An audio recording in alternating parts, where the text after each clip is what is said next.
बारिश में दामाद जी ट्रेन यात्रा ओवर फ्लडेड रेन।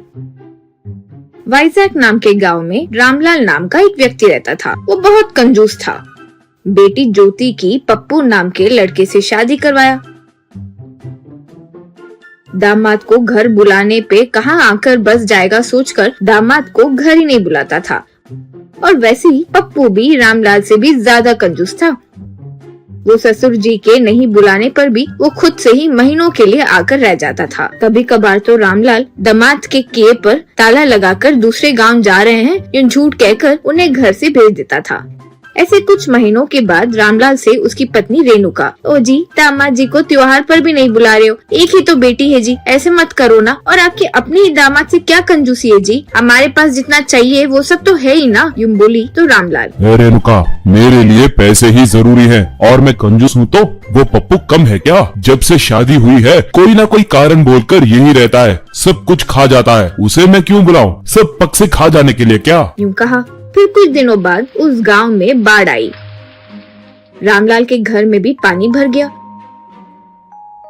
तब पानी के अंदर रामलाल अपने पत्नी से, देखो दामाद जी को बुलाते हैं, ऐसे कहती रहती हो ना, अब बुलाते हैं, इस टाइम पे बुलाएंगे तो वो खुद नहीं आएगा, हम बुलाए जैसे होगा और वो खुद आएगा भी नहीं, क्या कहती हो? तब पत्नी कुछ नहीं कर सकी तो बगल में से तैरते हुए चली गई। अब रामलाल दामाद जी को कॉल करके घर आने के लिए बोला। अब ज्योति से पप्पू, आहा कमाल हो गया, तुम्हारे पिताजी फोन करके आने के लिए बोले, चलो चलते हैं। यूं कहा। तब ज्योति, कहाँ जाएंगे तुम दोनों ना, पूरे गांव में बाढ़ आ गई है, सबके घरों में पानी आ गया है, सब तैर रहे हैं वहाँ पे, मैं और बच्चे तो नहीं आएंगे, आप चाहो तो जाओ, यूं बोली पप्पू। देखो मैं सब जानता हूँ तुम्हारे पिता के बारे में, कुछ भी हो जाए मैं वो लास्ट ट्रेन में बैठ रहा हूँ, तुम्हारे गाँव जा रहा हूँ। एक और बात, मेरे ऊपर आवेश से कहीं चिकन मटन मत खाना, पैसे मत वेस्ट करो, ठीक है ना? जो 100 रुपए दिए हैं वो ध्यान से इस्तेमाल करो। कहकर कपड़े लेकर रेलवे स्टेशन गया।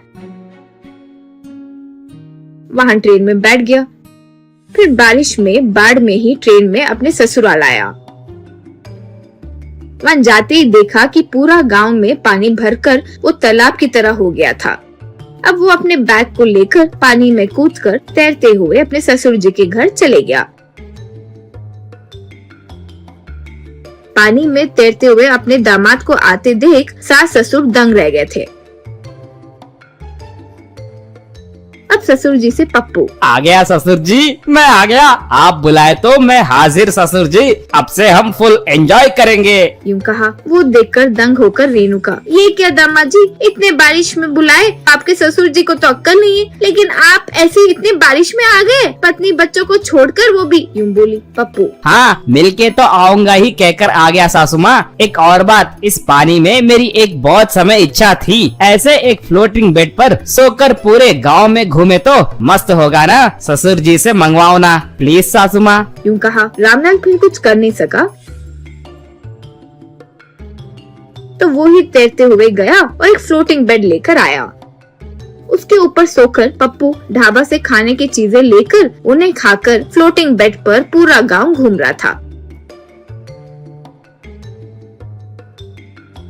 वो देखकर गांव वाले आश्चर्य से देख रहे थे। इस तरह रामलाल पप्पू से रोज परेशान हो गया था।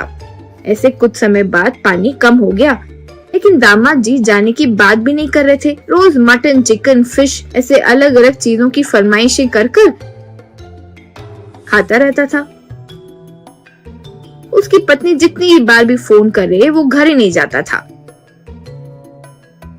ऐसे 4 महीने बीत गए। ये सब देखकर पति से रेणुका, ये लीजिए 3-4 महीने से तो ये यही है, बेटी वहाँ बच्चों के साथ मुश्किल में रहती है, कुछ बोलने पर बच्चों को भी यहाँ ला लेगा, उनकी पढ़ाई रुक जाएगी, इसीलिए रात में दवाई की गोली मिला दूंगी खाने में, इसे फिर घर ले जाकर छोड़ देंगे, तुम्हारी कंजूसी दिखाकर आधे रास्ते में छोड़कर आए तो फिर से वापस आ जाएगा, समझे, यूं बोली। तब रामलाल ठीक है कहा। उस रात रेणुका बेहोशी की दवाई मिलाकर दामाद को दे दी। उसे खाकर पप्पू सो गया। फिर रामलाल 2 लोगों की मदद से उसे ले जाकर घर के पास छोड़कर वापस आ गया।